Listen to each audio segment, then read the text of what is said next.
Karon Seafarers Day. Kabalo mo ang simbahan, tanan ng mga grupo, tanan ng mga tao, asa man kadapit, giaampo sa simbahan niya, ginatagaan niya ang panahon. Pag-ampo ka ng parang sa ila, kay although giaampo naton adlaw-adlaw ang tanan, pero na special ng mga prayers para sa ato mga kaigsuonan nga mga nanginahanglan. Labi na gud kadtong mostly in need. Tanaw ninyo ang atong mga seamen. Ang atong kaong kaingon nga wala sila panginahanglan, daghan kaayo ang ilang panginahanglan. Labi na gud kinahanglan is spiritual.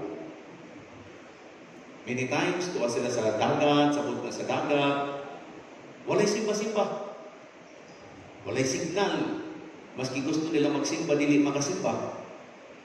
Naninikamot yung tao. Kunya agian pasabot na sa dagat sa bagyo. Usa may wala tulungay, tigusa ka simana, dili kay usa ka adlaw. Maayo pa diri kita kay bagyuhan ngani kita, usa duha ka adlaw humana. Sila bagyuhan ngani sa dagat hala. Di ba nakikita ninyo ang bagyo mostly nasa dagat. Agian ngani sila agaw buhay, buwis buhay. Para lang na sa ilang mga hinigugma. Para na sa mga nagibilin, para sa ilang mga anak. Kunya sakripisyado sila, labi na katong mga minyo. Layo lang sila sa ilang mga hinigugma. Kinsa ba'y gusto mo ipahilayo sa ilang mga hinigugma?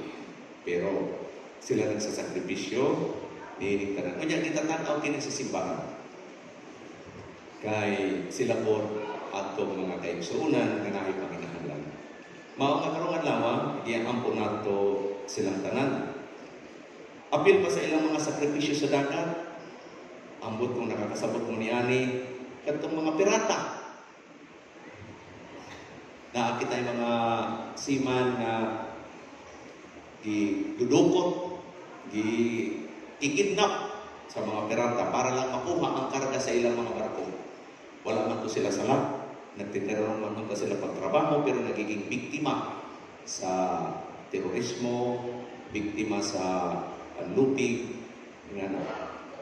labot pa na siya sa mga barko na nagkakalulunod. Daghan ang mga seaman na wala na magpakauli sa ilang panimalay. Ang karon. Na ay mga seaman na tungod sa kamingaw, labi na para sa mga pamilya na sa mga seaman, akong hangyo kaninyo na angani mo problema, pwede ayaw ninyo isumat na to sa ilaha. Kay lisod ganang naguna-una sila dito sa problema. Nga naa diri niyo wala sila mabuhat. Kabalo ba mo? Nga naa ay mga seaman nga mulukso na lamang sa dagat magpakamatay kay wa sila kabalo mabuhay sa sila. Labi na kay kung ang ilang problema, ang ilang asawa. Labi na kung ang ilang problema, ang ilang panimalay. Daghan kini nga mga istorya sa mga seaman. Kailang giantos. Ang ato lang kaingon, magsiman ka nga ni, maayong imong balay pag-ulit nimo. Pero ang sakripisyo, grabe. Grabe kayo.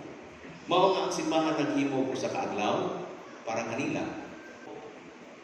Mura kitang mga seaman, tanan actually, nagtatravel. Ang atong pagampo ngayon auto to makaduong sila sa ilang mga duunganan nga safe.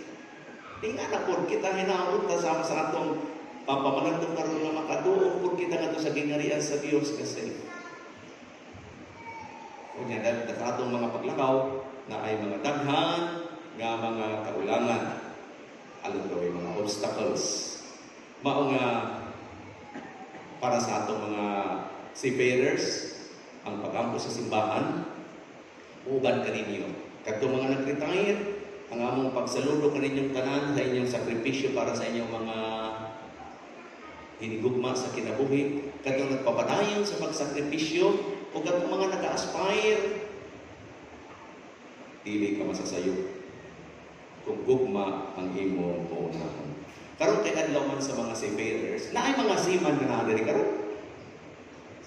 Ay mo kauwaw. Wala. O wala mga asawa sa mga seaman nga naa diri karon. Alam na palihog diri sa tubangan diri. Dali. Mahadlok mo sa bendisyon. Dali. Seaman, retired man, or active sa tubangan, dali. Kung wala diri representative gikan sa ilang pamilya, asawa man ka ha. Kung walay asawa, ginikanan, anak man ka ha, sige na, dali. Kana.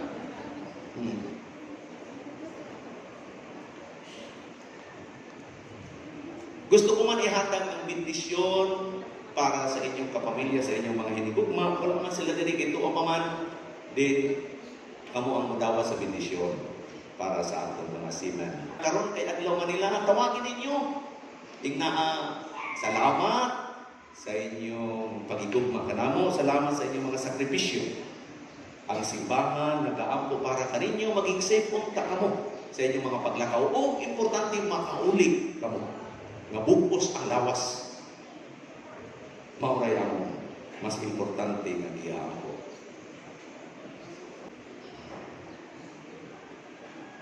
Let us entrust our seafarers and their families to the hands of the Lord. Let us pray that He will give them a prosperous journey, and that as they travel, they will praise Him in all His creatures, that they will experience God's own goodness in the hospitality they receive, and bring the good news of salvation to all those they meet, that they will be courteous towards all, that they will greet the poor and afflicted with kindness, and know how to comfort and help them. Let us pray. All-powerful and merciful God, you led the children of Israel on dry land, parting the waters of the sea. You guided the Magi to your Son by a star. Help our brothers and sisters, the seafarers, and give them a safe journey. Under your protection, let them reach their destination and come at last to the eternal heaven of salvation. We ask this through Christ our Lord. Amen.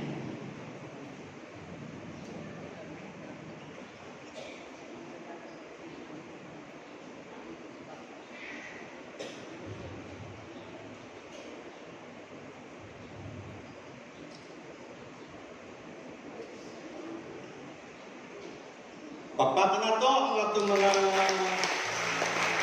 seafarers. Ipasabot sa inyong mga anak, mga hinigugma, ang atong bendisyon o ang atong pag-ampo para sa ilang tanan.